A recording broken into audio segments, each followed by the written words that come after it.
오늘 말씀 다윗의 시편 가운데 한 편, 시편 27편 말씀이에요. 그 가운데 10절 한 절을 함께 읽었습니다. 다윗의 시 가운데 공통적으로 흐르는 말씀이 있는데 그 가운데 가장 강하게 표현된 말씀으로 생각해 볼 수 있는 귀한 말씀 한 절이라 하겠습니다. 오늘 어린이날, 어린이 주일입니다. 어린이 주일인데 어린이날이고 어린이날인데 또 어린이 주일인 귀한 날, 좋은 날입니다. 다윗의 시를 통해서 어린아이의 관점에서 말씀이 되뇌어지는 축복이 있기를 축복해요.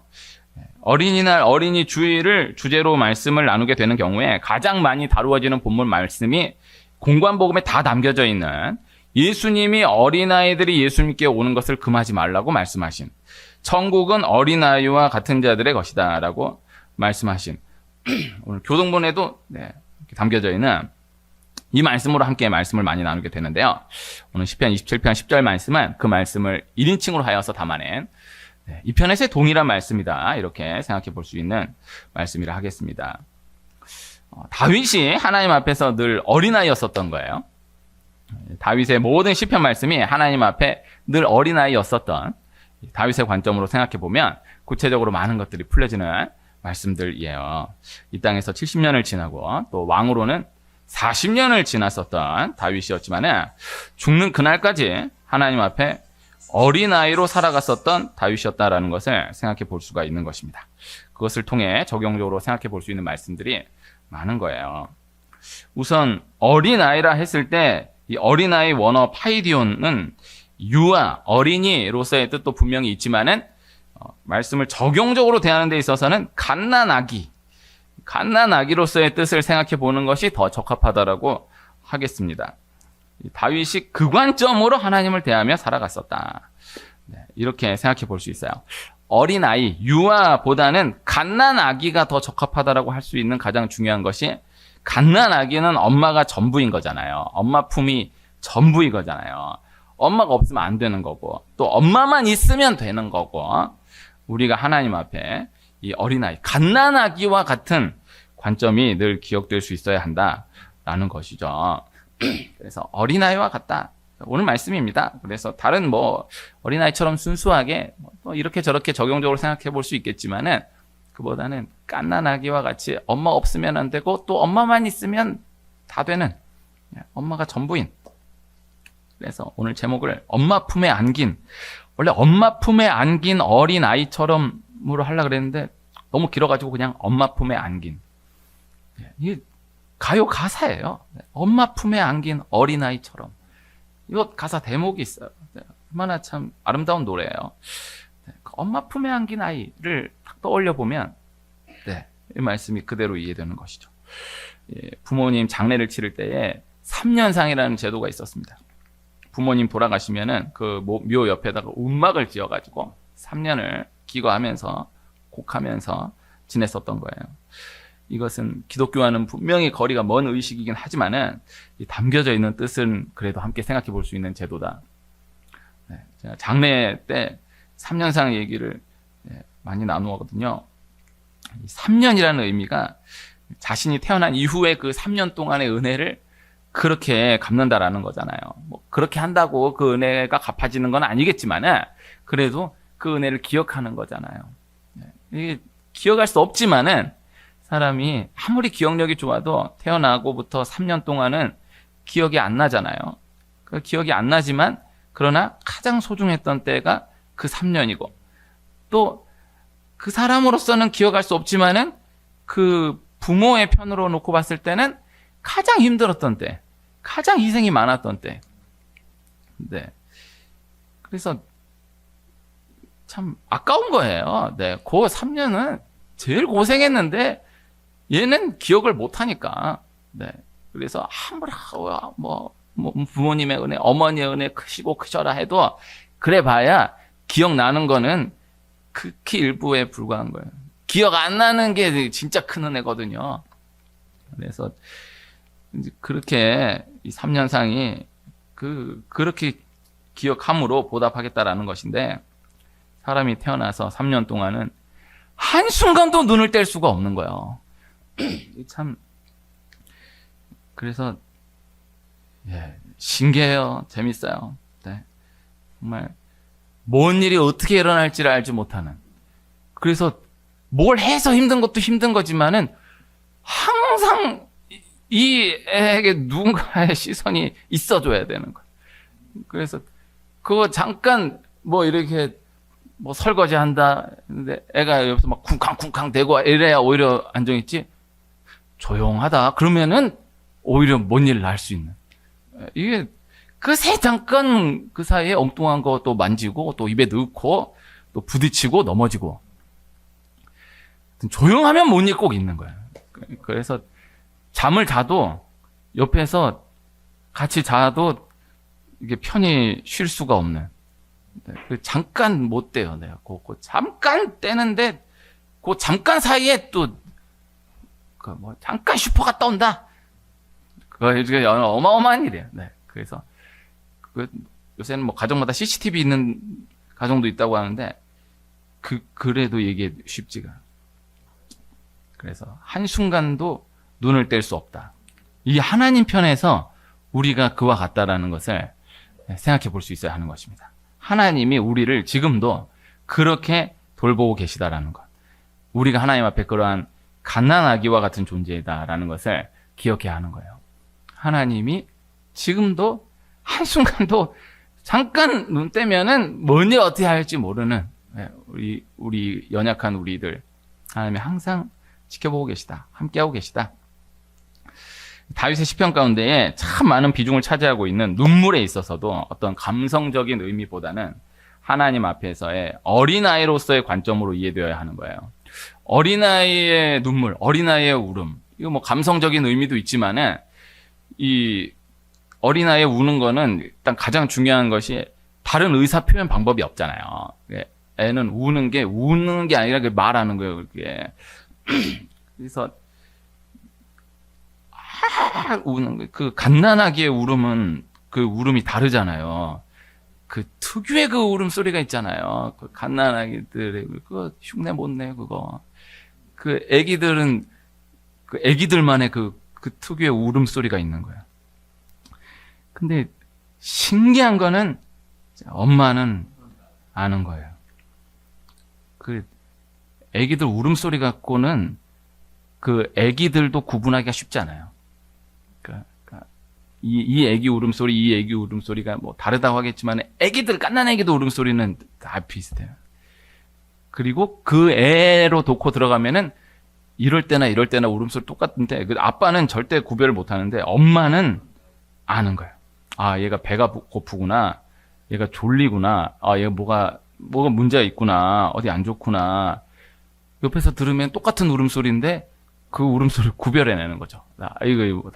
이건 이 울음소리다. 구별해내는 것입니다. 눈물을 구별해내는 것입니다. 그래서 아기 입장에서는 답답할 것이 없는 것입니다. 울면 알아서 해주니까. 아주 세상 팔자 편한 게 갓난 애기야. 그래!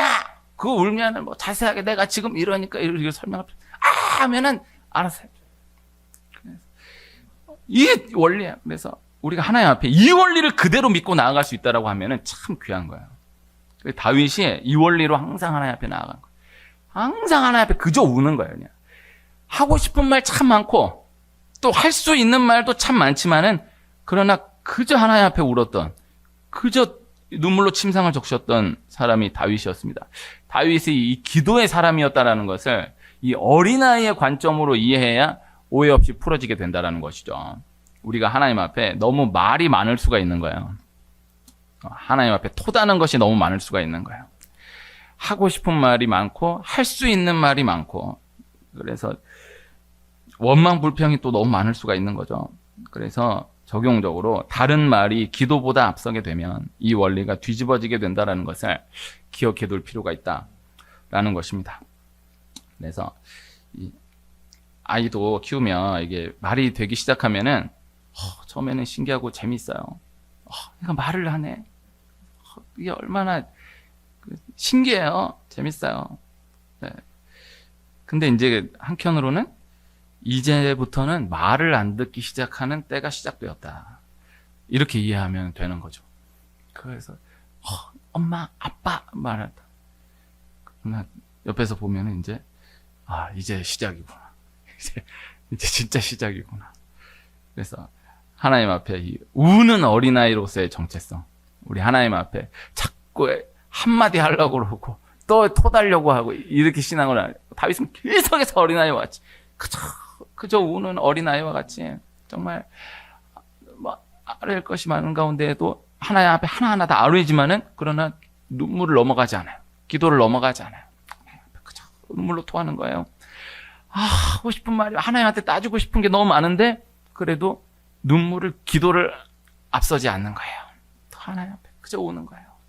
이게 계속해서 토해진 가운데에서 그 다음 다루어지는 거예요. 이 기도가 앞세워져야 된다가 이 눈물의 관점에서 이해되어야 하는 것입니다. 이 눈물, 이건 원리가 통한다라고 생각이 되는데, 아기는 또 잘 웃어요. 네. 울다가 웃다가를 반복해요. 뭐 울다가 웃으면은 뭐 한다, 이거는 그거 서양 사람들이 들으면은 그거 의아하게 생각해요. 그거 그렇지 않아요.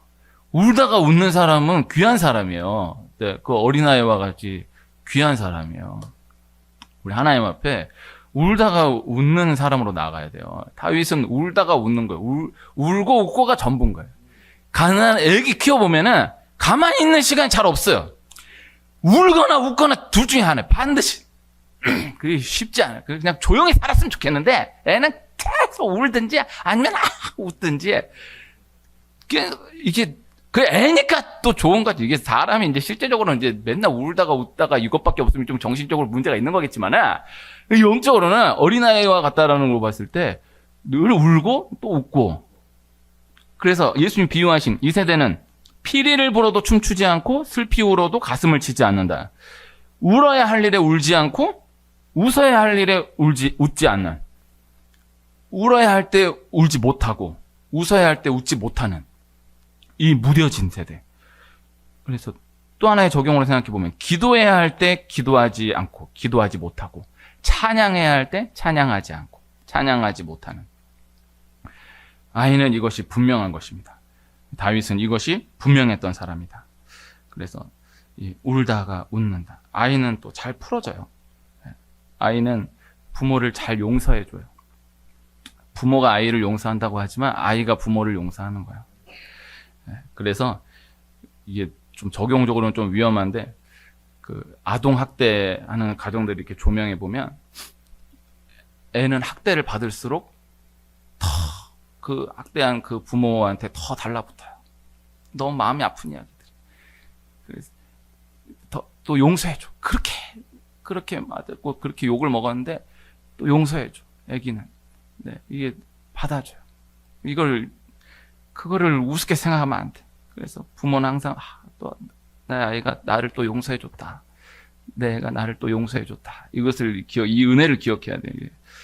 그래서 아이가 부모의 은혜를 기억하는 건 뭐 당연하겠지만, 부모가 아이의 은혜를 기억해야 돼. 내가 또 그렇게 또 뭐라 했는데 또 용서해줬다. 또 용서. 이제 시간 지나면 이게 안 되는 거예요. 이제 그래서 애기들은 용서를 잘해주는데 조금만 크면은 용서 안 해줘요. 이제 그래서 막 대하던 부모가, 얘가 초등학교, 중학교, 고등학교 넘어간데도 똑같이 하다가 막 뒤통수 맞고 이런 일 많아요. 아니, 네가 어떻게, 그러면 안 돼. 그건 이미 용서를 받았었는데 이제 용서 안 해주겠다라는 뜻이에요. 그 애도 큰 거예요. 이 영적으로 그대로 비유되는 이야기. 이 시대 가운데. 제가 1분짜리 영상을 하나 준비했습니다. 제가 설교하다가 영상 트는 거를 별로 좋아하지 않는데, 오늘 어린이날, 어린이 주일 특집 1분짜리. 제가 또 내려가서 틀고 해야 돼가지고 시간이 걸리는데, 그래도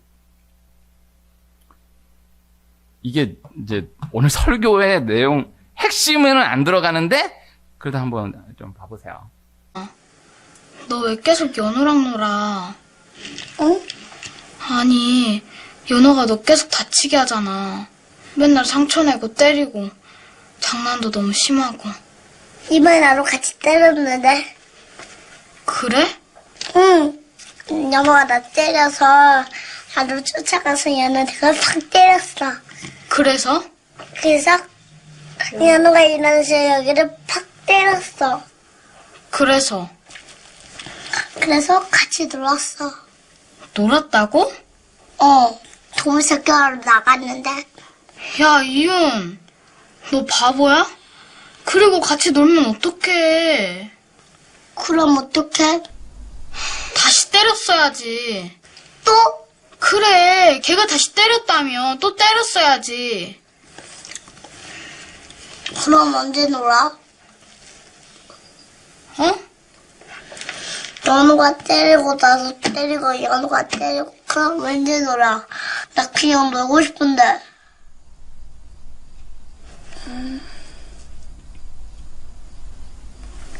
누나 언제 써?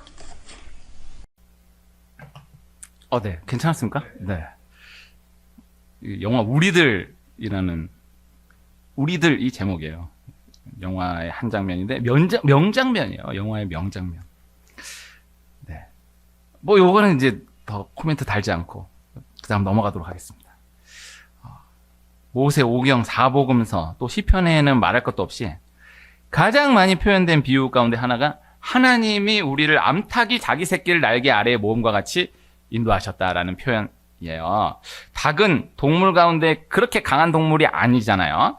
이 소, 돼지, 말, 개 이런 애들하고 같이 있는 가운데에서 병아리는 이제 얘네들 무서운 걸 모르니까는 병아리가 이제 한 마리 막 돌아다니면서 막 밥그릇을 막 엎을고 막 이런 경우가 있는 거예요.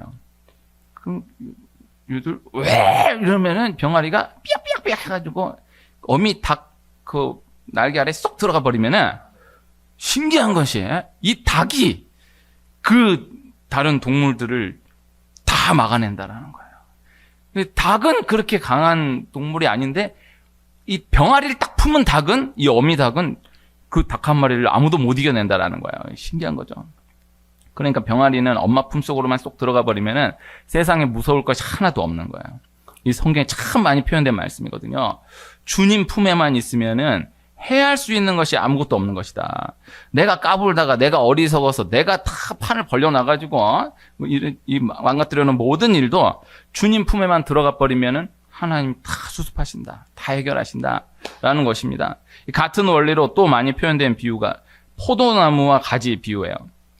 가지가 포도나무에 붙어있기만 하면 많은 열매를 맺는다라는 것이죠. 가지가 자기 스스로 무엇을 하려고 할 것이 아니다라는 거죠. 그저 나무에 붙어있는 요 하나만 지켜지면 풍성한 열매를 맺게 하신다라는 것입니다. 많은 나무들이 있지만은 포도나무로 비유하신 이유를 적용적으로 생각해 보면은 포도는 유대 문화 가운데 생명을 상징하고 또 기쁨과 즐거움을 상징하는 거예요.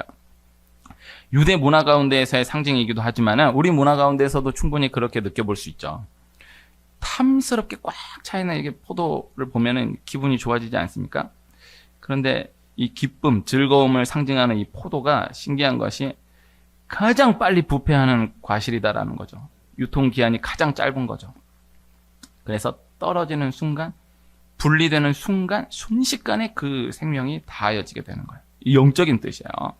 우리가 예수 그리스도의 피로 값주고 사신 너무나 보배롭고 존귀한 존재이지만은 떨어지는 순간, 분리되는 순간 바로 그 가치를 상실하게 된다라는 것이죠. 오늘 말씀 시편 27편 가운데 가장 유명한 한 절은 4절이에요. 4절 제가 읽어드리면요. 내가 여호와께 바라는 한 가지 일 그것을 구하리니 곧 내가 내 평생의 여호와의 집에 살면서 여호와의 아름다움을 바라보며 그의 성전에서 사모하는 그것이라. 이 귀한 말씀. 그래서 이 다윗이 가지가 포도나무에 붙어있는 나무에 붙어있는다. 요 한 가지만 구했던 것과 같이. 예. 그래서 난 어린아이가 엄마 품 한 가지만을 구했던 것과 같이. 다윗은 하나님의 집, 하나님만을 한 가지만을 구하는 거예요. 시편 27편 마지막 14절에 보면요. 너는 여호와를 기다릴지어다. 강하고 담대하며 여호와를 기다릴지어다. 요 담겨져 있는 표현, 강하고 담대하며. 이 표현도 원어로는 바짝 붙어 있다라는 표현이에요. 그래서 강하고 담대하다. 성경에 강하고 담대하라는 말씀이 정말 너무너무 많이 나오는데 이게 오해하면은 뭐 강하고 담대해야지 뭐 이게 뜻이 아니고 이 간단한 뜻이 하나님께 바짝 붙다. 바짝 붙다라는 뜻이에요. 그래서 아슬아슬하게 간당간당하게 붙어 있으면 안 되고 바짝 붙어 있다. 이게 강하고 담대한 거예요. 더 강하고 담대하라, 더 강하고 담대하라는, 더 강하고 담대하가 더 바짝 붙어 있다. 더 바짝 붙어 있다. 하나님께만 바짝 붙어 있다. 그래서 어린아이가 엄마 품에 붙어 있는 것까지. 저 애들 둘인데, 둘밖에 안 켜가지고 경험이 없지만은, 둘이 너무 다른 거예요, 아기 때 보면. 한 아이는 저를 너무 좋아해 줬는데, 한 아이는 엄마만 좋아하는 거예요. 그래서, 하여튼, 다른 사람은 말할 것도 없고, 아빠도 이 안는 거를 허용을 안 해요. 일단. 근데 그런 집 많더라고요. 뭐, 어떤 집은 뭐, 엄마가 머리를 감을 때 애를 업고 머리를 감는다는 거야. 야, 그거 어떻게 사냐, 그래. 그 대변을 볼 때도 애를 안고 대변을 보고. 뭐, 차라리 힘들어도 이렇게 속 편하게 볼일을 보는 게 낫지. 잠깐 엄마 화장실 갔다고 막 난리 치르니까는 그거를 또 끌어안고, 이걸 머리를 감는데도 이걸 얼마나 힘들겠어요. 내가 떨어지질 않는 거예요. 그래, 잠깐만 보고, 그냥 할 수 없이 엄마는 딱 들어가면, 이러고 있고, 그 잠깐 빼는 그걸 못 해줘. 이게 영적으로 의미가 있는 거예요. 그렇게, 우리 하나님 앞에 그렇게 살아야 돼. 그래서, 떨어지면, 그래서, 아르타르타 딱 하면, 너무 평안을 누리는, 언제 그랬다는 듯이, 눈물 싹 그치고, 평안을 누리는, 그것과 같이, 바짝 붙어 있는 거. 하나님께 바짝 붙어 있는다. 요 한 가지만 구하는 거예요. 다윗의 그 모든 시편들이 다 그 원리로 통하는 거예요. 어린아이. 오늘 말씀 10절에 내 부모는 나를 버렸으나 여호와는 나를 영접하시리이다. 그래서 이 표현된 중요한 뜻이 영접하시리이다. 엄마만 받아줄 수 있다라는 거. 네, 그거 머리 감을 때도 들쳐없고 머리 감을 누가 해줄 수 있겠어요. 엄마만 가능한 거. 그 영적인 말씀이지만은 적용적으로 기억되어도 실제 우리 삶 가운데 많은 것들이 풀려지게 되는 간단한 단순한 원리입니다. 아이를 돌본다라는 것이 참 어려운 일입니다. 애를 돌보면 힘들어요. 정말. 애는 제일 중요한 특징이 똑같은 잘못을 똑같이 또 해요. 새롭게 또 해요. 그러니까 계모나 계부가 그 애를 같이 키우다가 뭐 이런 사건 저런 사건 다 원리가 동일해. 너 그렇게 안 한다 그랬지? 네. 근데 시간이 지나면 똑같이 새롭게 한 번도 안 그런 것처럼 새롭게 또 해. 그럼 너 안 그런다 그랬잖아. 네가 안 그런다 그랬잖아. 그럼 이게 친부모는 안 그랬나 그랬는데 또 그러는 걸 그냥 또 그러고 또 그러는데 이 계부 계모는 이 용납이 안 되는 거예요. 네가 분명히 안 한다 그랬잖아. 나랑 약속했잖아. 또 하면은 진짜 엄청나게 혼난다고 네가 얘기했잖아. 근데 또 하니 이게 안 되는 게 이게. 그래서 그 간단한 원리예요. 남이 이게 못 키워요, 이게. 받아줄 사람은 엄마밖에 없다라는 거예요. 영접한다고. 예? 나를 영접하시리다. 받아줄 분이 엄마밖에 없다. 이 원리의 전제가 되는 것이 사람은 다 이 어린아이 말씀이지만 다 어린아이예요. 영적으로 다 어린아이예요. 그래서 누구나 받아줄 누군가가 필요하게 되어 있는 존재이다라는 거예요. 요사이 쇼펜하우어 열풍, 니체 열풍이 영적으로 보면은 이건 무서운 거다라는 생각을 해요. 다 이미 지났던 역사예요. 아까 그 영화 한 장면, 그거 좀 적용적으로 좀 조심스럽지만은 그거 좀 되뇌어야 될 필요가 있는 한 장면이라고 생각돼요. 네. 그 영화 혹시 되시면 한번 보면 좋아요. 그 연호라는 애가 진짜 못됐어요. 네. 근데 그 주인공, 그 아이가 너무 착해요. 이거 적용적으로 하면 쉽지 않을 거예요. 근데 어쨌든 지금 나누려고 하는 거는 사람은 반드시 결국에는 누군가에게 기대게 되어 있는 존재이다. 그래서 나는 아무도 의지 안 한다. 나는 아무도 의지 안 한다. 하다가 엉뚱한 사람에게 나도 모르고 기대하고 기댔다가 무너지게 되는 일들이 너무너무나 많은 거예요. 그래서 받아줄 사람이 엄마밖에 없다고. 그래서 이 실제 적용적으로는 아이한테 엄마밖에 없다. 엄마가 안 받아주는 것 같아도 결국에 받아주는 사람은 엄마밖에 없다. 우리 엄마는 안 받아줘요. 그래도 니네 엄마밖에 없어. 그게 받아주는 거야. 니네 엄마 스타일이야, 그게. 그게 받아주는 거야. 그거를 해줘야지. 아, 그렇구나. 니네 엄마는 널 못 받아주는구나. 내가 받아줄게. 근데 그렇게 넘어가. 우리 엄마 안 받아준다 이거야. 근데 이분은 받아줬다 이거예요. 그렇지 않아요. 엉뚱하게, 이분이 날 받아주는구나. 이 사람이 날 받아주는구나. 절대 안 돼. 그래서 그게 전제고, 그 다음에 엄마도 못 받아준다고. 네. 엄마도 못 받아줘요. 또, 이 사람이 또 나이 들면 또 자식이 받아주는 줄 알아요. 아니, 엄마도 못 받아주는데 자식이 어떻게 받아줘? 이게 전혀, 뭐 남편이 받아주고 아내가 받아주는 거, 이건 말도 안 되는 거야. 네. 이게 무슨 여자친구, 남자친구가 받아준대, 친구가 받아준대. 말도 안 된다고. 아예, 전혀. 그래서 주님밖에 없다고. 그래서 엄마밖에 못 받아준다. 어린아이, 하도 시대가 이상해져가지고 막 애를 갖다 버리고 막 애를 친자식을 막 죽이고 이런 일들이 너무 많은 이 미친 시대여가지고 이게 이런 비유가 안 되는 게 너무 개탄스럽지만은 그 어린아이의 관점에서 받아주리가 엄마밖에 그거 하루도 그거 못 돌봅니다. 그 어린이집 그 사고 일어나고 그거 나쁜 사람들이지만은 그 쉽지 않다라는 걸 한켠에 기억할 필요가 있어요. 그게 그 어지간한 건 좀 믿고 맡겨줘야 돼. 예? 그거 그 어린이집 예? 그 CCTV만 벗어나도 네? 그 애들 이렇게 뭐 체험학습한다고 어린이 이렇게 간다고 하잖아요. 아주 죽어나요. 그 엄마들, 네, 그 선생님들이 그 애들 10명 이렇게 해가지고 가면 난 그것도 맞다고 생각해. 아니 거기 차가 막 쌩쌩 다니는데 그거 선생님 혼자서 그 10명 이렇게 데리고 다닌다. 그럼 거기서 우리 이게 돼? 야! 이래가지고 이걸 막아. 그럼 사고 날 거야 그러면?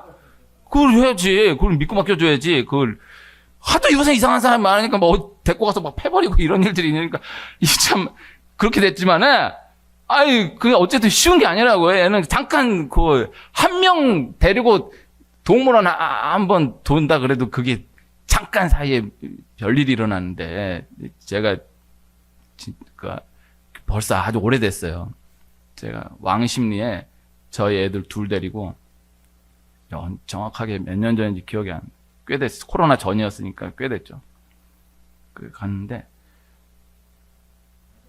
그 식당에서 밥을 이제 계산을 하고 이제 푸드코트에서 이제 이렇게 해서 계산하고 있는데 갑자기 저희 아들이 아빠 도와줘 이러는 걸 딱 보니까 세상에 에스컬레이터 이렇게 가는데 에스컬레이터 그 바깥쪽에 이거 같이 따라가는 거예요.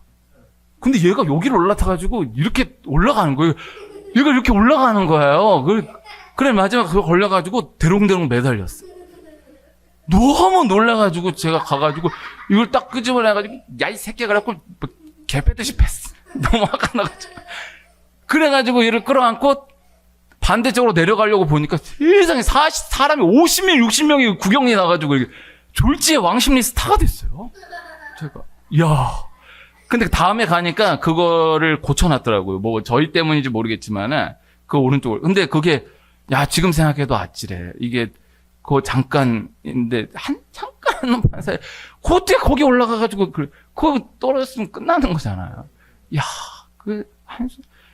이거를 그때 가장 고민했던 거는 끝나고 이거를 엄마한테 말을 안 할 수도 없고 말을 하면은 나는 진짜 죽을 것 같고 고민하다가 이게 어지간한 거는 야 집에 가면 엄마한테 얘기하지 마라.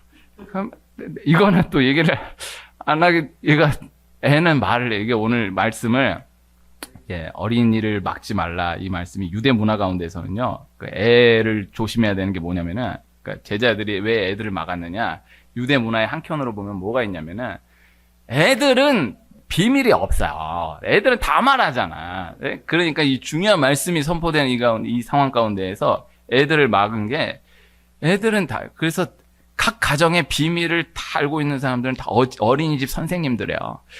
애들이 다 얘기해. 다 얘기해. 그게 쉽지 않아요. 입을 아무리 막는다 그래도 그건 막아주면 애가 아니에요. 그렇게 키우면 안 돼요. 너무 애를 너 어디 가서 얘기하지 마라. 그러면 애가 상처가 돼. 그냥 말하게 해줘야 돼. 말할 수 있게 해주고 투명하게 살아가야 돼. 애는 다 말하니까.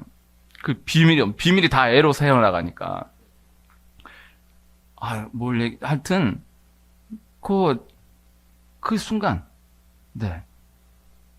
말씀이 넘어갔어요. 돌아오겠어요.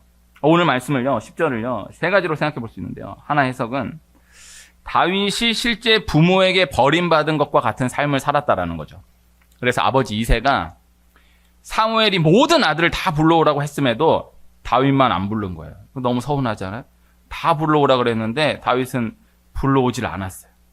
나중에 가서 아들이 이게 진짜 전부 다냐라고 하니까 그제서야 양치고 있는 다윗을 불러온 거예요. 다윗의 입장에서 결론적으로야 다윗이 기름 부음을 받고 후에 왕이 되지만은 아버지하고 1대1 관계로만 놓고 보면 얼마나 서운하겠어.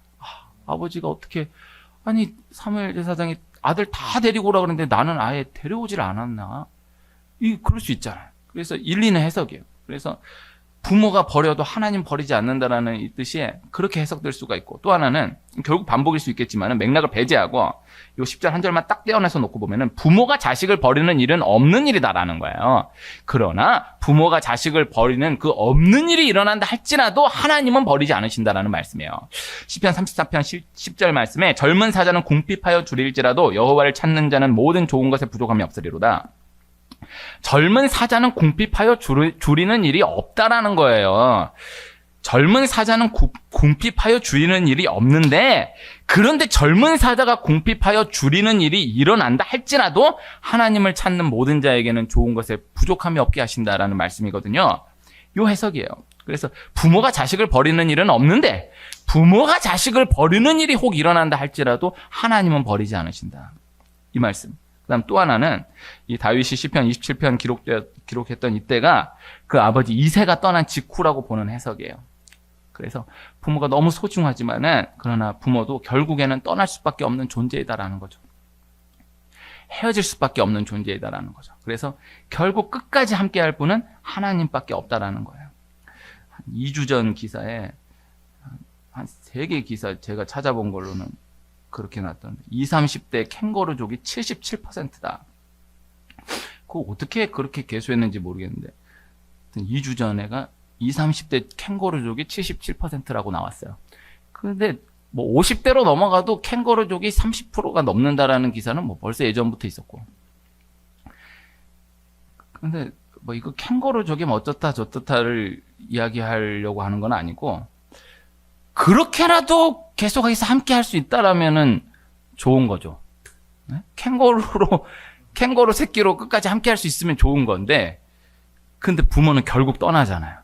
네? 나이가 아들이 50이 넘었는데도 그 70 넘은 그 어머니가 50 넘은 아들은 집에서 게임만 하고 70 넘은 그 어머니가 어렵게 이래가지고 아들 벌어먹여 살리는 집이 많은 거예요.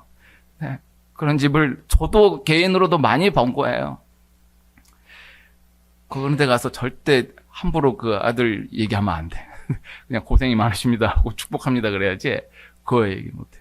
아니 그렇게라도 살면 좋다 이거야. 근데 결국 떠나잖아요.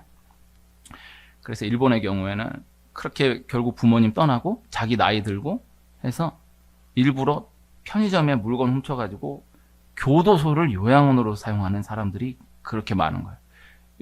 꽤 오래된 얘기예요. 이게 이제 우리나라도 실제적으로 이제 얼마 남지 않았다라는 거예요. 그러니까 일부러 나 잡아달라 그러는 거예요. 하나 훔쳐놓고 자수해.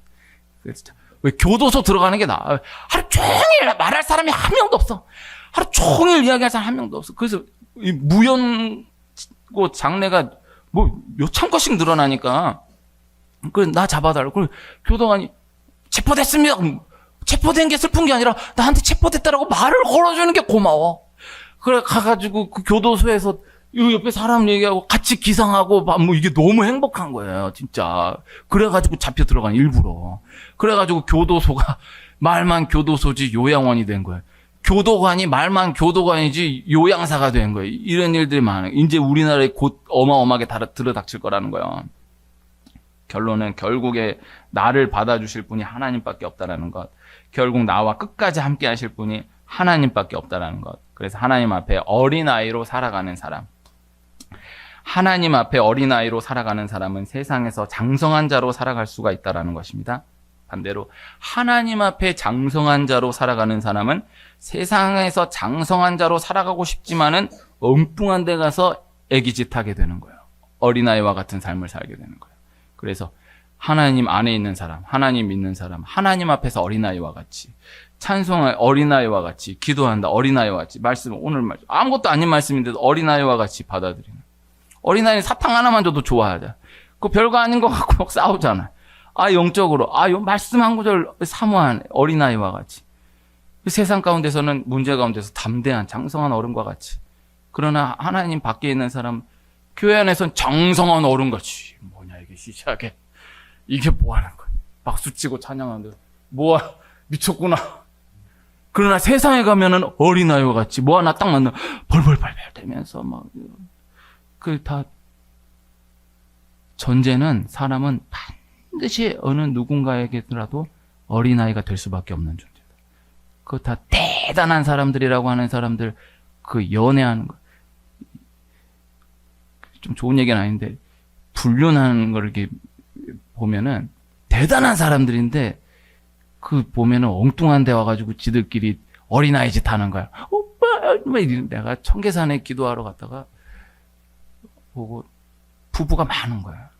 남녀 등산하신 분들이 많은 거야. 근데 막 너무 다정한 거야. 그래서 내가 야, 참 어떻게 저 나이에도 저렇게 다정할까? 그 보니까 부부가 아니야. 오빠, 뭐 이게 이러는데 부부가 아닌 거야. 거기서 내 눈을 떴어요. 이 부부가 아니구나, 이분들이. 근데 그 눈이 열리니까는 새로운 세계에 눈이 열렸어. 부부가 아닌 커플이 너무 많은 거야. 여기도 부부가 아니야, 여기도 부부가 아니야. 난, 이게 주말에 부부가 이렇게 등산을 많이 오네 했는데, 이게 이제 한번 이렇게 딱 되니까, 나도 이제 이게 타락했어요. 그래, 이게 이렇게 보인다. 그러니까 부부는 오히려, 같이 가자고 그래. 빨리 따라와. 이게 부부예요. 이게 좋은 부부고, 막, 찾기 막, 이거는 이상한 거예요. 그래서, 이게, 그래서 다 애기가 되는 거야, 다. 엉뚱한 데 가서 애기 되는 거 막, 대단하게 멋있게 막 이미지 하려면, 막, 좀 크면 막 아빠하고 엄마한테 막, 말 걸지 마세요. 멋있게. 엉뚱한 데 가서 애기 짓거리 한다니까. 하나님 앞에서 어린아이가 돼야 돼요. 하나님 앞에서 어린아이가 되어야 세상 가운데에서 장성한 어른으로 살아나갈 수가 있어요. 그래서, 우리 그렇게 연약한 존재이다. 하나님 앞에서 어린아이로서의 정체성이 늘 기억되는, 그래서 엄마 없이 안 된다, 엄마만 있으면 된다, 요 단순한 신앙, 단순한 하나로 복잡한 모든 문제들이 실제로 다 해결됨을 누리는 승리해내는 축복이 있기를 축원합니다.